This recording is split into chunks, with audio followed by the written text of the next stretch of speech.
الحمد لله رب العالمين والصلاة والسلام على رسوله الأمين والعاقبة للمتقين أما بعد فأعوذ بالله من الشيطان الرجيم بسم الله الرحمن الرحيم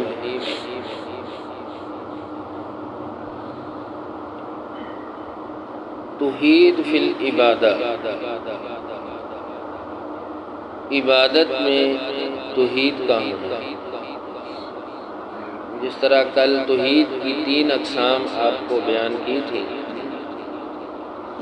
اور ان میں سے پہلی قسم توحید فی الذات، یہ ذات کے اعتبار سے اللہ تعالیٰ کو ایک مانا جائے، اس کے ساتھ کسی کو شریک نہ کیا جائے، اللہ تعالیٰ کے لیے اولاد ثابت نہ کی جائے۔ تو آج دوسری قسم ہے توحید کی، توحید فی العبادہ، کہ عبادت کے اعتبار سے بھی توحید کا ہونا ضروری ہے۔ تو توحید فی العبادت یہ ہوتا ہے کہ ہر قسم کی عبادت صرف خاص اللہ کے لیے کی جائے اور کسی دوسرے کو اس میں شریک نہ کیا جائے۔ تو اس کی لفظ عبادت قرآن مجید میں 2 معنوں میں استعمال ہوا ہے۔ اس میں پہلا معنی پوجا اور پرستش کے معنی میں استعمال ہوا ہے لفظ عبادت۔ سورہ حامیم سجدہ میں اللہ تعالیٰ نے 37 نمبر آیت میں یہ بات واضح کی، لا تسجدوا للشمس ولا للقمر، کہ تم سورج اور چاند کو کی عبادت نہ کرو، ان کی پوجا، ان کی پرستش نہ کرو۔ واسجدوا للہ الذی خلقہن ان کنتم ایاہ تعبدون، تم اگر عبادت کرنا چاہتے ہو تو تم اس اللہ کی عبادت کرو جس نے ان کو پیدا کیا۔ تو ان کو سورج چاند کو بنانے والا کون ہے؟ اللہ تعالیٰ کی ذات۔ یعنی تم نے اگر واقعتاً عبادت کرنی ہے تو اللہ کی عبادت کرو۔ تو یہ ایک معنی ہے عبادت کا جو قرآن میں استعمال ہوا ہے کہ عبادت کس کی کرنی ہے؟ اللہ تعالیٰ کی ذات کی کرنی ہے۔ اور دوسرا مقام لفظ عبادت اطاعت اور فرما برداری کے معنی میں استعمال ہوا ہے۔ سورہ یاسین آیت نمبر 60 ہے کہ الم احد الیکم یا بنی آدم اللہ تعبدوا الشیطان، کہ اے آدم کے بچوں، اے ابن آدم، اللہ تعالیٰ فرماتے ہیں کیا میں نے ہدایت نہیں کی تھی کہ اللہ تعبد الشیطان، کہ شیطان کی عبادت نہ کرو، شیطان کی پیروی اطاعت نہ کرو۔ انہ لکم عدو مبین، بے شک وہ تو تمہارا کھلا دشمن ہے۔ تو پتہ چلا کہ یہاں پر لفظ عبادت دوسرے معنی میں استعمال ہوا ہے کہ اطاعت اور فرما برداری جو ہے صرف اللہ کی ہونی چاہیے۔ تو یہاں پر مفہوم واضح ہوتا ہے پہلے معنی کے اعتبار سے کہ پوجا اور پرستش کس کی ہونی چاہیے؟ اللہ تعالیٰ کی ذات کی، صرف اللہ کی عبادت ہونی چاہیے۔ مثلا نماز اللہ کے لیے، روزہ اللہ کے لیے، رکوع سجود اللہ کے لیے، نظر و نیاز کا مالک کس کے لیے ہونی چاہیے؟ اللہ کے لیے، صدقہ خیرات اللہ کے لیے، قربانی اللہ کی رضا کے لیے، طواف اعتکاف اللہ کے لیے، یعنی ہر قسم کی عبادت اللہ کے لیے ہونی چاہیے۔ مدد مانگنی ہے اللہ سے، پناہ طلب کرنی ہے اللہ کی، توکل ہو اللہ پر، خوف کس کی ذات کا؟ اللہ کا، محبت اللہ تعالیٰ سے، یعنی سب کی سب عبادات اللہ کے لیے ہونی چاہیے۔ اگر ان عبادات میں سے کوئی ایک بھی اللہ کے علاوہ کسی دوسرے کے لیے، غیر اللہ کے لیے ہوئی تو یہ ہے عبادت میں شرک، کہ یہ ساری عبادات اللہ کے لیے ہونی چاہیے۔ اگر کسی دوسرے کے لیے کوئی بھی ایک عبادت ہو گئی تو وہ اللہ تعالیٰ کی ذات کے ساتھ شرک ہے، یعنی وہ عبادت میں شرک ہوا۔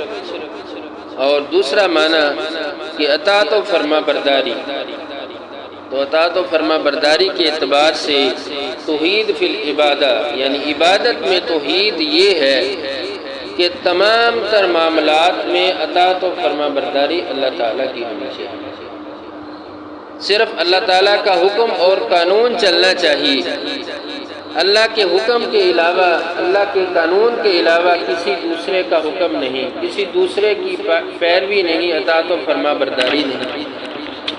مثلا اپنے نفس کی اطاعت نہیں، کسی مذہبی پیشوا کی اطاعت نہیں، اپنے آباء و اجداد کی اطاعت نہیں، ٹھیک ہے، کسی سیاسی رہنما کی اطاعت نہیں، یعنی ان سب کو اللہ تعالیٰ کی ذات کے مقابلے میں کھڑا نہیں کرنا، ان کی اطاعت و فرما برداری نہیں کرنی بلکہ اللہ تعالیٰ کی کرنی ہے۔ جس طرح رسول اللہ صلی اللہ علیہ وسلم نے مشرکین مکہ کو جب دعوت دی، اللہ تعالیٰ کی طرف بلایا، قولوا لا الہ الا اللہ کا پیغام دیا، یہ بات کہی کہ عبادت صرف ایک اللہ کی ہے، ان بتوں کی نہیں ہے، تو انہوں نے یہی جواب دیا تھا کہ ہم نے اپنے آباء و اجداد کو یہی کرتے ہوئے دیکھا ہے، یعنی وہ اللہ کی عبادت کو چھوڑ کر دوسروں کی عبادت کے لیے لگے ہوئے تھے۔ تو پیروی اور اطاعت اللہ کی ہے، کسی مذہبی پیشوا، کسی پیر فقیر کی بات کو اتنی اہمیت دینا، جس طرح یہودی جو ان کے علماء ہوتے تھے، انہوں نے جو چیز حلال کر دی وہ اس کو حلال سمجھتے، جو چیز حرام کر دی اس کو حرام سمجھتے، حالانکہ حلال اور حرام کا حق اللہ تعالیٰ کی ذات کے پاس ہے۔ کس چیز کو حرام کرنا، کس کو حلال کرنا، یہ اللہ کے پاس اختیارات ہے، انہوں نے یہ اختیارات اپنے مذہبی پیشواؤں کو دیے ہوئے تھے، یعنی تو اس سے پتہ چلا کہ ہر اعتبار سے پیروی اور اطاعت اللہ تعالیٰ کی ذات کی ہوگی، اپنے نفس کی پیروی نہیں ہوگی۔ ارأیت من اتخذ الہہ ہوا، سورہ فرقان 43 نمبر آیت۔ کیا تم نے اس شخص کے حال کی طرف غور نہیں کیا کہ جس نے اپنے خواہش کی، اپنے نفس کو الہ بنا لیا، یعنی اللہ کی بات نہیں مانی بلکہ اپنے نفس کی بات مانی، جو اس کے دل میں بات آئی اس نے کہا یہی ٹھیک ہے، بے شک اس کا عمل اللہ اور اس کے رسول کے خلاف ہو، لیکن اس نے اپنے نفس کی بات مانی، پھر اس نے اللہ کو الہ نہیں مانا بلکہ اپنے نفس کو الہ بنا لیا، اس کی پیروی اور اطاعت شروع کر دی۔ تو یہی چیز اللہ تعالیٰ نے سورہ فرقان میں بیان کی کہ جس نے نفس کی پیروی کی، اللہ کے حکم کو چھوڑ دیا، اس نے اپنے نفس کو الہ بنا لیا، تو اس نے اللہ کے ساتھ شرک کیا۔ دوسرا مقام سورہ انعام کی 121 نمبر آیت، وَإِنَّ الشَّيْطَانَ لَيُوحُونَ إِلَىٰ أَوْلِيَائِهِمْ لِيُجَادِلُوكُمْ وَإِنْ أَطَعْتُمُوهُمْ إِنَّكُمْ لَمُشْرِكُونَ۔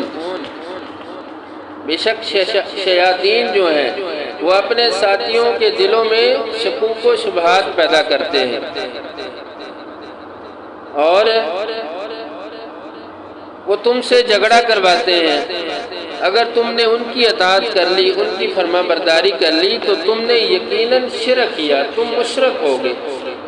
شیطان جو توحید والا شخص ہے، اس کے خلاف ان لوگوں کو ابھارتا ہے جو شرک پہ لگے ہوئے، یعنی اپنے ساتھیوں کو ان کے دلوں میں شکوک و شبہات، اس طرح کے ڈر اور خوف پیدا کرتا ہے کہ اگر تم نے فلاں شخص کی بات نہ مانی تو وہ تمہارا نقصان کر دے گا، یعنی اللہ کی ذات پہ توکل نہیں ہے، خوف اللہ کا نہیں ہے بلکہ کسی پیر فقیر کا ہے، کسی مذہبی پیشوا کا ہے، کسی دوسرے انسان کا ہے، کسی غیر اللہ کا ہے، یعنی نفع نقصان کو وہ ان کے ساتھ جوڑتا ہے، اللہ کی ذات کے ساتھ نہیں جوڑتا۔ یہ نہیں سمجھتا کہ نقصان کا مالک، نفع دینا، یہ اختیار اللہ تعالیٰ کی ذات کے پاس ہے۔ تو یہی چیز ہے کہ ہر معاملات میں اطاعت و فرما برداری اللہ تعالیٰ کی ہونی چاہیے۔ تو یہ ہے توحید فی العبادہ، عبادت میں توحید کا ہونا۔ تو یہ دو معنی لفظ عبادت کے لیے قرآن میں استعمال ہوئے ہیں، دونوں سے یہ بات واضح ہو جاتی ہے کہ ہر طرح کی عبادت، نماز، روزہ، زکوٰۃ، حج، رکوع، سجود، اعتکاف، طواف، نذر و نیاز، صدقہ، خیرات، کوئی بھی عبادت ہو اللہ تعالیٰ کی ذات کے لیے، ہر معاملے میں پیروی اللہ تعالیٰ کی ذات کی، ان میں سے کوئی ایک بھی غیر اللہ کے لیے عبادت ہو گئی تو وہ ہو گیا شرک فی العبادہ، عبادت کے اندر شرک۔ تو شرک وہ معاملہ ہے جو اللہ تعالیٰ کے ہاں قابل قبول نہیں ہے۔ اللہ تعالیٰ ہم سب کو سمجھنے کی توفیق دے۔ وآخر دعوانا الحمدللہ رب العالمین۔